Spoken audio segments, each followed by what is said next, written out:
All right, Christian and Cody offered on Instagram to come on anyone's podcast, even if they had one subscriber. And so this is a brand new podcast. This is my very first episode. And I feel very thankful to have Christian and Cody on the podcast. Thank you guys for being here. Thanks for having us. This is exciting. Yeah. I've never been anybody's first podcast. Well, well, I'm your guy, right? So I'm glad you are.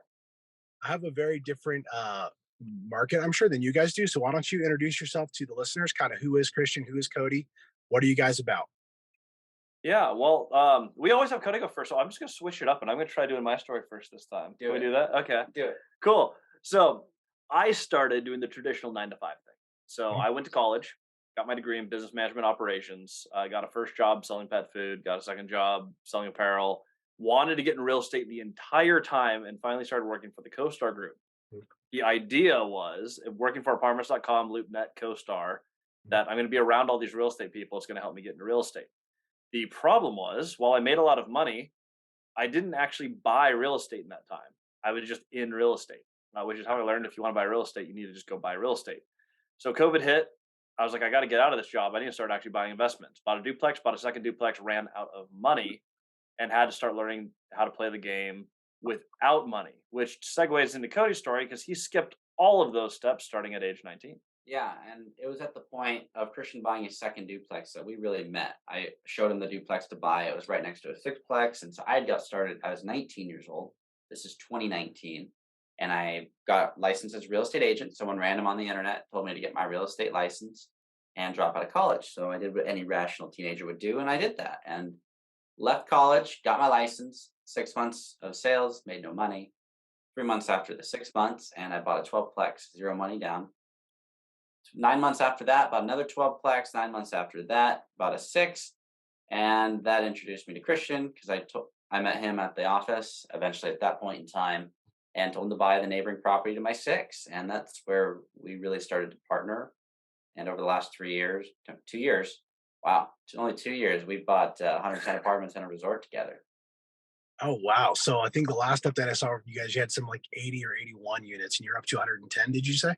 Yep. And we're closing on another deal shortly and have a couple more offers out on another 30. So we should be at about $150 here before summer. Awesome. Awesome. Now here's a question I didn't plan to ask, but I saw somebody throwing shade on Instagram, right? Yeah. So you buy these houses, no money down, or creative financing. Let's just say creative financing. And so the whole shtick, the reason you guys rose to fame, or the reason I saw you rise to fame, was you built this business with zero bank debt. But then you were converting one of your loans to bank debt, and somebody was throwing shade. Oh, what, you guys have to use banks now? So why don't you talk to about when it makes sense to not use bank debt, and then when it makes sense for the business to leverage that bank debt? That's a fantastic question, by the way. Yeah, that's actually better than most people's questions. So you're already off to a great start on your podcast.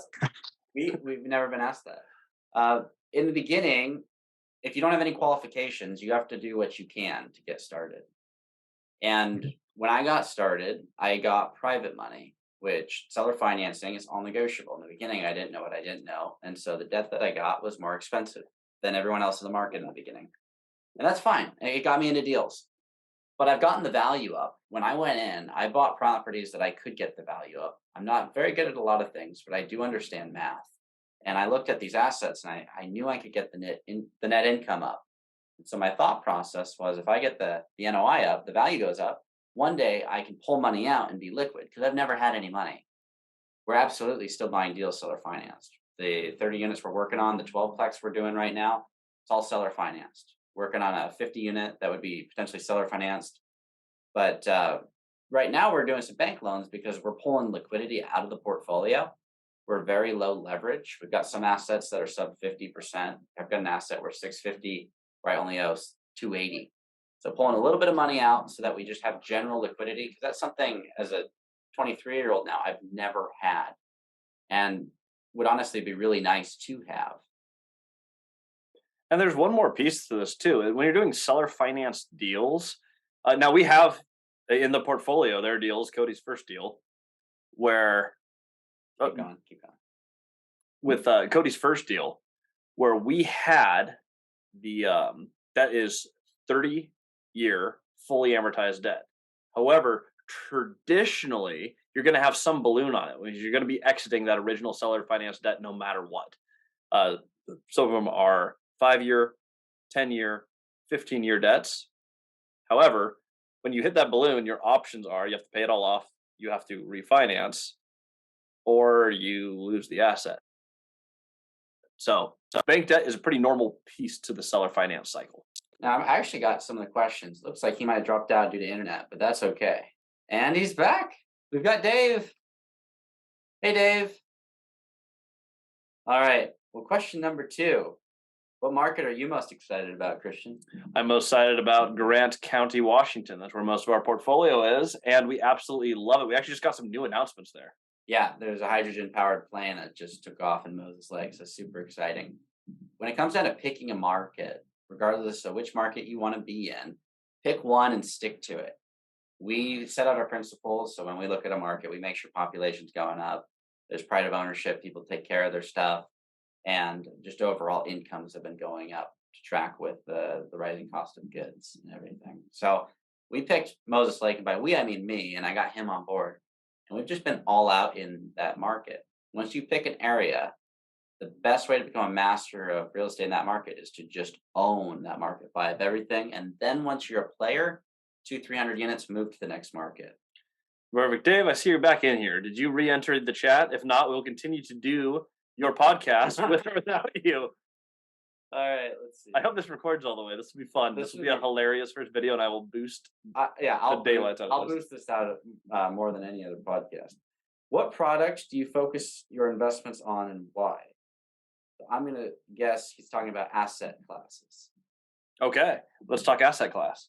I like multifamily. Single family is great. I love residential. However, multifamily is like single family on steroids. There's more of them under one roof. And so I'm always going to pick multifamily. It's the most stable.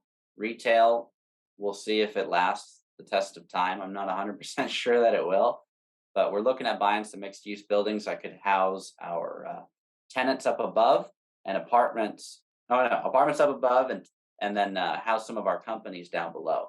We've got a property management company, a consulting company, and we could hub those down below in the retail if retail ever died. But multifamily for long-term stability and cash flow seems to have the best debt products, seems to have very good tax benefits and long-term stability. What do we have next? Can you tell us about a favorite deal that you have done? Well, favorite deal we've ever done is also the hardest deal we've ever done, which is the Robin Hood Village Resort. It is a completely unique asset built 1934 on the Hood Canal, Washington, right on the foothills of the Olympic Mountains. You get salmon running up the creek, orcas going, hiking, fishing, the whole 9 yards. If you think Pacific Northwest, our resort embodies that. It's a very, very, very cool asset.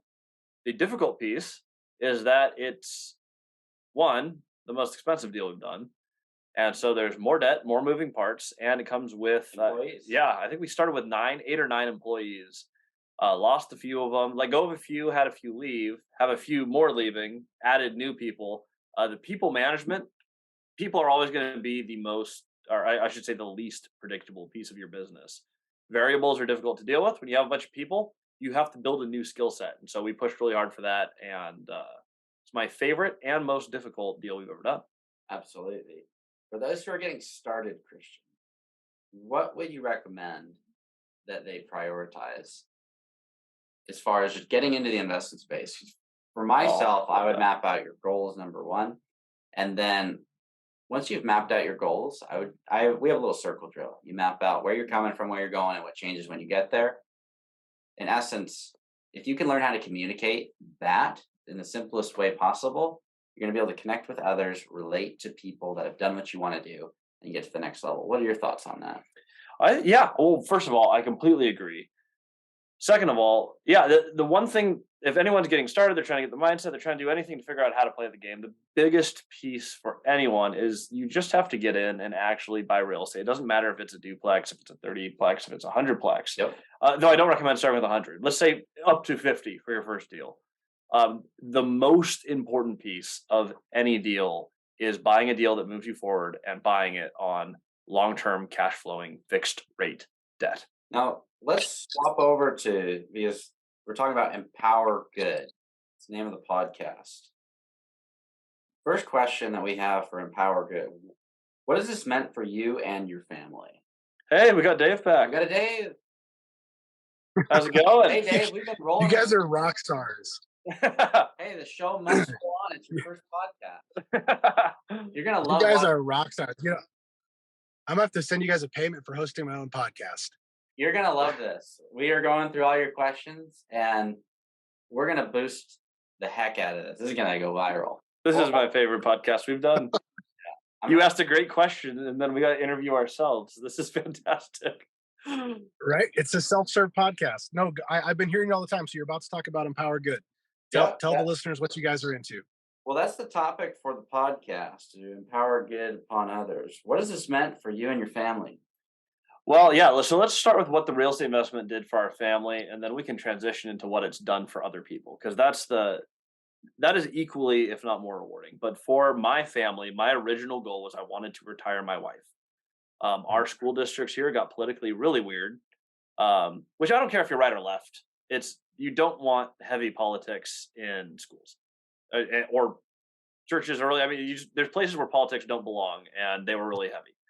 And so the goal was get my wife out of that job in an environment where she can just pursue what she wants to do. We did that. And turns out she ends up being one of the most valuable people in our company, and she loves working with us. That was a total fluke. We didn't know that was going to happen, and it's been amazing for me.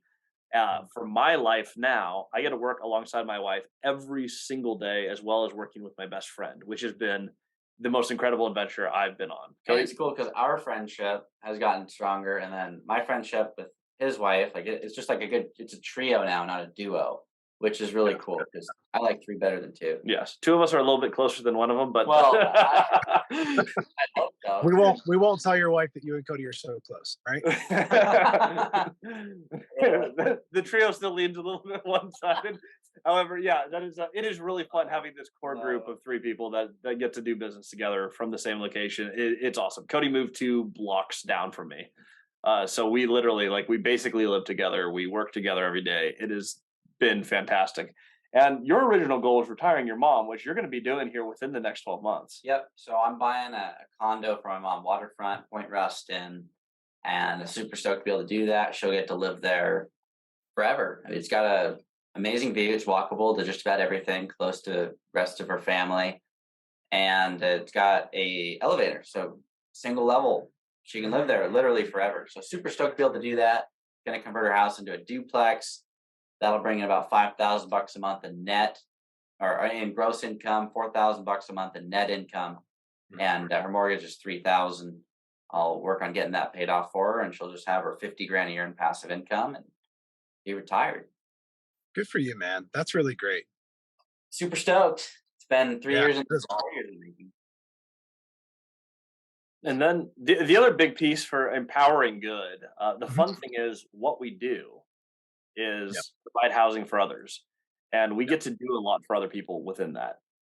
Don't get me wrong, like the resort's Class A, we have a few assets that are just really nice new build properties, but a vast majority of the properties that we have are going to service entry level housing. That doesn't necessarily mean low income, but you have more low income families in that entry level housing.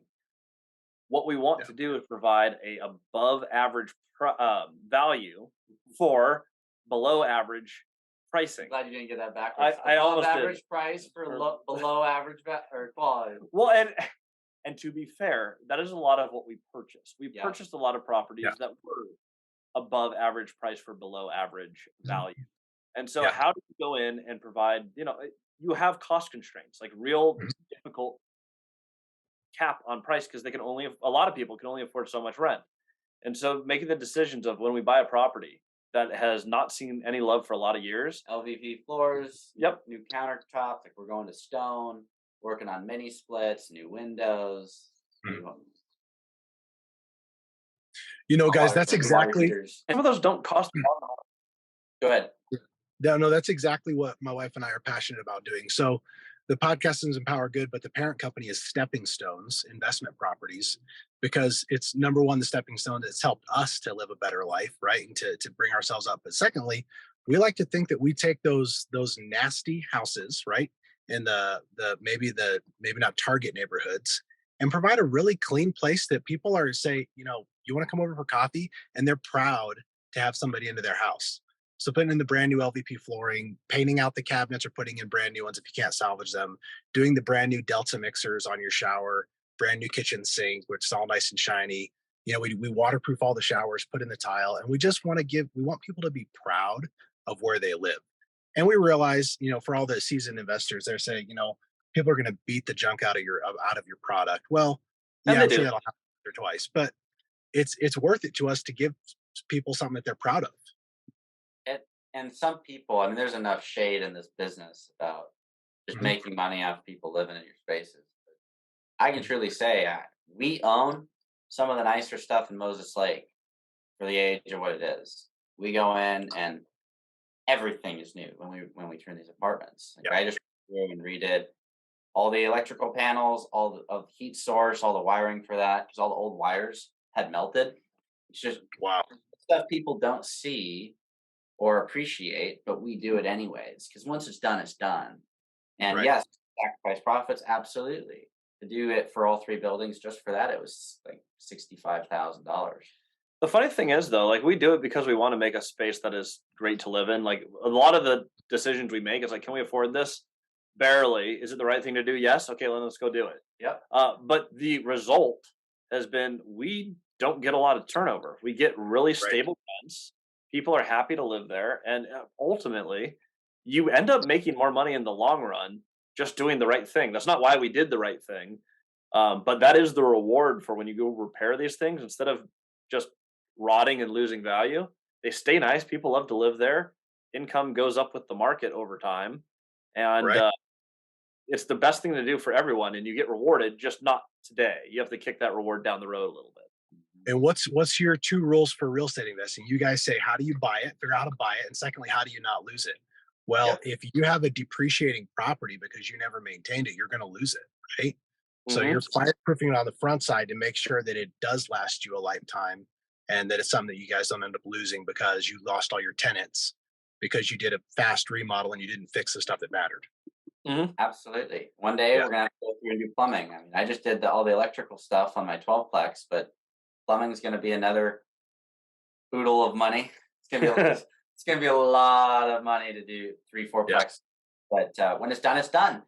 Then tenants Yeah. never have issues. They never leave. Yeah, and passive income is a tax designation. It's not actually passive. If you want to make your passive income, it's a heck of a lot of work to do that. I haven't seen the passive side yet myself, but it is nice walking a tenant through and taking them and saying, "Look, you have a brand new water heater here.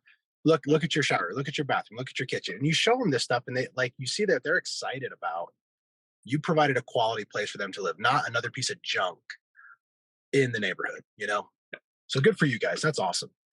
Well, Now the the other next question is misleading, right? Because it's EG3, the Empower Good 3, and it says the three questions we ask every guest.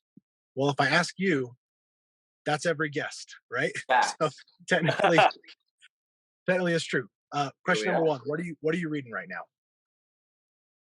So right now, I am outside of the Bible, which I'm always reading.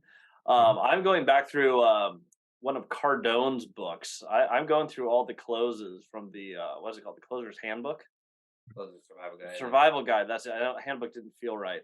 I've read that one like 3 times. I should know the title, but I go through that every once in a while just because he has some good closes and some bad closes, and just as a Right. salesperson, that's one I like to stay sharp on. It is a good one if you haven't read it, just to get pumped on sales, then to go through like 100 different iterations of how do you get to the close. Yeah, I think I've read that one 2 or 3 times. Yeah, it's So just a good one to have on hand, and I haven't read it for the last year or so, so I'm just jumping back into it. right Okay. now, I'm not reading any books. I like to learn from players in the space. My main thing is information's great, but practical application is everything. So Oh yeah. when it comes down to learning, I spend a lot less time focused on learning through books. There's enough information. I have a feeling that most people have enough information in their noggin that if they just applied it, they would be where they want to be. And so instead of focusing on gathering new info, I go out and learn from players in the space, which is just property owners and business owners. I learn what they're working on, how they got to where they're at, and that is the real world practical application that I focus on and prioritize above and beyond a book. Now I've read a lot of books, but I'm not doing so much anymore. Well, that's good. Well, and Christian, we got a lot of listeners that will definitely empathize with reading the Bible as a good thing to do always. So keep it up, Yeah, man. good takeaways there. It goes with my name too, Christian. Yeah, it's hard to get away from that. All right, so best business or real estate book out there? I like Deals on Wheels by Lonnie Scruggs. That's a good book to get people into the mindset of micro lending, transactions, and seller financing. I don't know why I'm just dropping Cardone books today. I read a ton of books that are not written by him, but 10X Rule for me was the one that kicked me into gear, even beyond the classic Rich Dad Poor Dad. The call to action from 10X Rule was like, okay, I need to actually take action to get this stuff, all this stuff done. And that's where I think most people get stuck, is the part where you actually take action and apply the knowledge. That's the book I read that went, I got to get out of books and into real estate. Like I have to buy a property. So I would say 10X Rule. Good for you guys. So last question is, who's inspiring you to do more and empower good? And I just have to say, right now, you guys are inspiring me, right? Like you came up, we're doing owner financing on some deals. Everybody hates that. Nobody talks good about it. And then here comes Cody and Christian, and they've done some 80 deals with no bank debt. And I'm like, no, that's where we want to go. Like, that's what we want to do. Right. So who are you guys looking at? Who are you following? The people that we could name drop, we wouldn't both know. All the people that inspire me to do more are the folks who are owners in the market that I bought in, that have played the game. They're multiple 8 and 9 figure players. They've just been playing it for 30 to 50 years. Some of them have been doing it for 30, some of them have been doing it for 50. But we wouldn't both know their name, but it's just the local folks that people know or don't. Like, they're just there. And they're just ordinary people that have been playing the game for a long time and have learned a lot about a lot. I can name one of them because he's been really intentional about putting his name on every building and every sign in the city. But in Moses Lake, Gary Mann. Gee, I wonder who. Yeah, Gary Mann is the man, and I don't know, he's very public about who he is and that he's in real estate. I'm 100% sure he's comfortable with that. But as far as people that I look up to, the way he bought real estate, the way he expanded his partnership, and when we're in his office, I mean, he just gives us little tidbits every time we stop by. And there's always one or two takeaways that absolutely change the way we play the game. But it's people like that. And there are a bunch of other people that I'll keep their names private because they're not as public. But it's people like that in our market that it's like, that is what we want to do. And we emulate those people to the letter. And what that allows us to do is take what they build in 30, 40, 50 years and condense it down to the 2 years we've been in partnership, because they have so many lessons. So we can just go out, condense time, and apply them.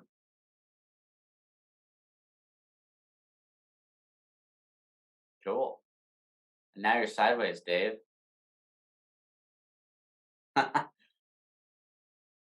This is going to be such a good first podcast.